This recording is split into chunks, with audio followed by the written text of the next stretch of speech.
freedom, but my mind says money. Neither one comes easy. Up here in Snow Country, it's been a cold, cold year. I'm feeling hopeless here. I might just disappear. Hey everyone, this is Joel Barsky with Irie Chat. You were just listening to Snow Country by the guys of Tropidelic. There were about 5 minutes of extra footage of the interview that didn't make it in the final cut. I wanted to release an extended version as an added bonus for their fans. Even though in this series this interview was our 3rd episode, it would be considered episode 2 on the podcast. So enjoy the Irie Chat as we say what's up to Tropidelic. Alright, thank you guys for joining the Irie Chat show today. Just want to say I'm a big fan for you guys. First question I want to ask you guys, because I heard this is the first time you guys are performing in New Orleans. How are you guys liking the city so far? Pretty awesome. Pretty wild. We jumped out the van and it was already going crazy. Yeah. Yeah, it's packed down here. Yeah, it's gonna be a good show. Good time. Any places you're planning to check out while you're here? The Absinthe Bar. There's a Halloween parade's going on tonight too, so Okay. it'll be pretty cool to catch some of that. Yeah. Oh, well, I know you all perform pretty much all over the country. Is there anywhere outside the U.S. that you all would all like to perform at? Japan. Japan. Tokyo. Japan. That's the one. I'll do a South America sometime too. South America? Australia would be pretty sweet. Oh, yeah. We played in Belize on the 311 cruise. Nice. Yeah, so that was our first trip south of the border.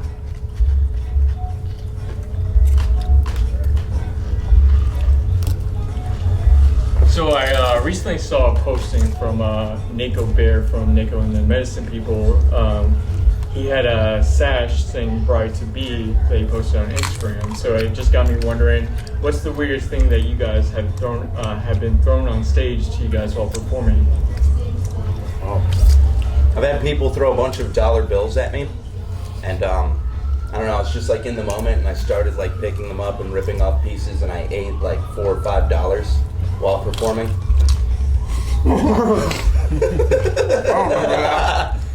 I can't think of much besides the usual, not usual, but occasional underwear, and that's once in a while. That rubber fist the one time. Oh, yeah? Yeah, it was rubber fist the one time. So Derek, I heard that Trish is corn. sometimes you resemble Eazy-E from NWA and Billy from Stranger Things. Yeah. So where did that come from? Okay, so right now, Eazy-E. Right now, Billy from Stranger Things. Grabbed it. So which do you think you resemble more? Personally, I find Billy from Stranger Things much more attractive. He's a hot guy, so I want to look like that, you know? Hey, he's a badass in that show, yeah. He's kind of a jerk. all little He's kids. kind of a jerk, though. I feel like I'm a nicer guy than Billy from Stranger Things. Hey man, who's the Red Power Ranger in the Power Rangers? I thought that show was all little kids. Half and half. Oh, I was here. Oh, I thought this whole time they were talking about the little kid with the list. No, he's the last. I know that who he is hurts now. my feelings. I know who he is now. You know, I did see that too. Like, I see a little resemblance. Because he has like the curly hair coming out his ball cap Yeah. as well. Yeah. Both Thanks, great guys. characters. They're both great characters. Oh, yeah. Though, right? Well, I know you all recently came out with, a great album with Here in the Heights. What's the meaning behind that title?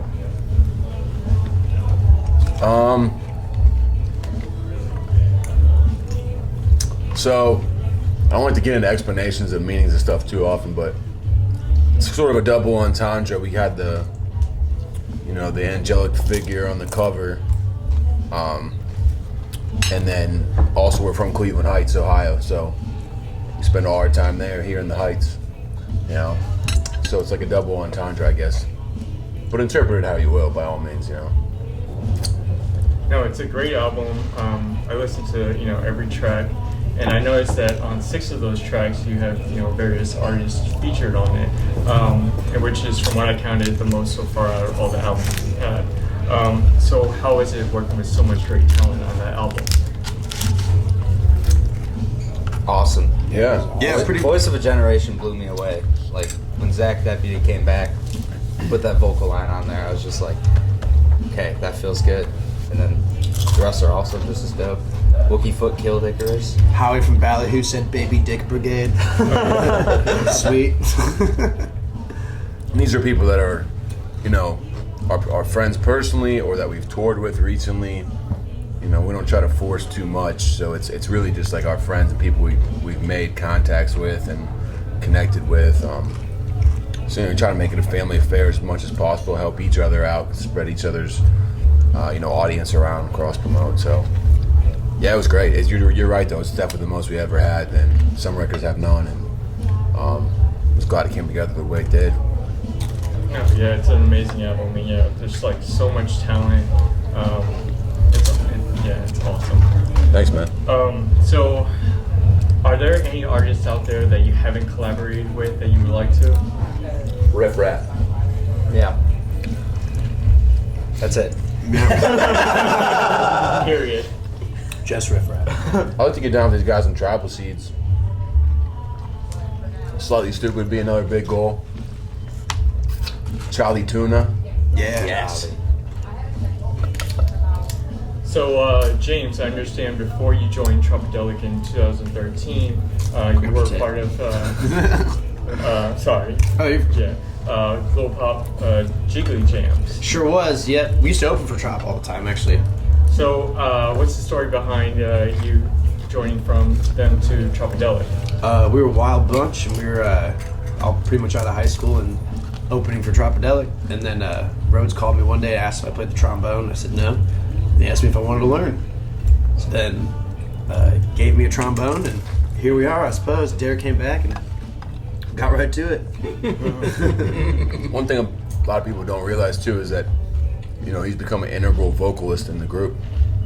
But in the early days, it wasn't so much. I mean, we like kind of just slowly, a rap verse came, and then a couple more, and then all of a sudden he's doing almost all the songs. You know. You used to play the congas. Yeah, I did that. Yeah. Briefly. Right.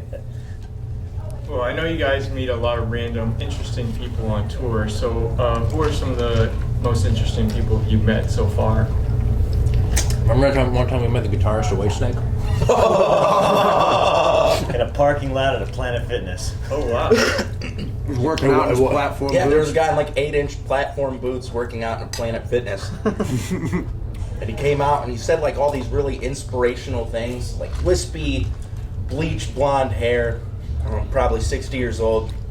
And we posted a picture of him, and then one of our buddies' brothers actually played bass for Whitesnake and was like, that guy has had nothing to do with Whitesnake ever. So we really want to know what this guy's story was, but he was a good time. One time we met a guy that was living in an RV in Walmart, and he told us he had written all these big Nashville hits for Keith Urban, and he was just ratting off names, and we thought, okay, this is BS for sure. Meanwhile, we go and double check, yes, this guy wrote all these huge Nashville hits, and he's living in an RV. And I since followed him on Facebook, and it's been a great saga to watch for years now of just the insanity that this guy spews. But it's really not about these people that are important or pseudo celebrities. It's like these people you meet at shows that you just open a conversation with, and they have some meaningful stuff to tell you. So those are just a couple of highlights, but it's like the people that come to see us really are like the people that I would value the most as far as offering up important stuff that I can, take home and use, There's too many to list, really, Cool. So I know you all play a key part in developing the Freestyle Music Festival, which just passed its third year this past August. So what got you all interested in starting that event? But our fan base is so loyal and like so close to us that it just makes sense to have something that's like a party near home that everyone can go to. And we tried, I don't know, it was probably 8 years ago, maybe longer now, that we had we called it Trop Town. It was same deal, weekend festival, and we just weren't ready for it.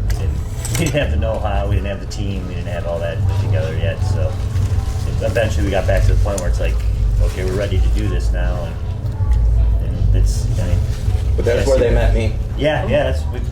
I was just a drunk guy with some abs painted on me, shirtless. Yeah, actually, had abs painted on, a curly mustache. That was my ex-girlfriend did that to him. He and I happened to be camping. These next to each three other were just in the by band, chance. or were not in the band yet, but at that Trop Town, that original Blumhouse festival. played it. Yeah, his band played it. Awesome. Weenie cakes. We drew a tramp stamp on them that said weenie cakes. Yeah, it was a heart with the arrow through it, and it just said weenie cakes. Well, as I mentioned, I'm a big fan of you guys, and you guys are definitely rising stars in this music genre. So I'm just wondering, where do you all see Tropidelic 5 years from now? I hope we continue to blaze our own trail and do our own thing. You know, a big part of what we do is doing it on our own terms and you know, rallying people who do things on their own terms, and you know, I hope that just continues for us. And we've been blessed to sort of fall into this like sort of reggae genre and these sort of pseudo hip hop kind of acts, and it's great and it works out. But you know, what we do is our own, and I hope that you know, continues just to flourish for us. You know. So last question for you guys is, while I have you on the show, anything you want to say to your fans or any shout outs you have to anybody that you know? All of them. They're all awesome, and we wouldn't be here in New Orleans if it weren't for them. Like, we couldn't do any of this if it weren't for all of our fans. We'd be working in offices or restaurants or doing construction or landscaping or something like that. So it's every single one of them makes this possible, and that's, you know, it's nothing without any of them. We're only on day 2 of this tour with Tribal Seat in New Kingston, and like the first 2 days, like the hospitality of people and the support they've given us in San Antonio and Corpus Christi have just been amazing. Like some people delivered us lasagna day 1, like a homemade meal.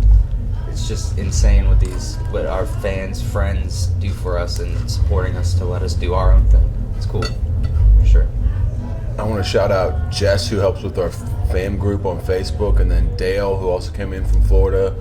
We had a bunch of people come in from Florida to help us out tonight, so we appreciate everybody, for sure. Make sure you join Tropaholics on Facebook. It's our fam group. Well, I just want to say thank you guys for joining the show. Speaking of hospitality, I got you a gift since it's the first time performing in New Orleans. I got you a gift basket. I got to thank Jeremy Marks, your manager, for some influences. I got you some Zapped chips. Oh, wow. Greenlands. Nice. Obviously Mardi Gras beads, so you can either There's wear the color it, on throw it stage to people. I know Rex Kyle, if here. anybody shows you their breasts, you're supposed to throw those. That's how it works. That's how I have a really big chain right here. Oh, those are for me. Double D's. Rex, I know you're a Cleveland Browns fan, so I got you Yes. one too. You It's know in Kyle's another a dog bag, pound. but definitely I got you guys a lot more stuff. But you know, best of luck on the tour. Awesome. Definitely Thank you. enjoy the gift basket from us. Thanks, brother. Thank you for joining Irie Chat, and thank you guys from the bottom of my heart. You guys are awesome. Thank you. I'm You're gonna awesome, watch you man. guase tonight. So best of luck on everything. Thanks, man. Thanks, brother. Thank you so much. Thank you. Fluid, so I drink it from a straw. Money comes, money goes, but the time There you go, our Irie Chat with Tropidelic. As you can tell, we had a pretty fun time together. Listen to all their stuff and keep an eye out for any upcoming shows from them. If you want to continue listening and watching new content from us, please subscribe, like, and follow all our social media sites. To end this episode, I thought I'd play Money and Time off the band's new EP, Flyover Renaissance. Thank you for listening to our Irie Chat, and we'll see you soon. through uninhibited exhibition, we demonstrate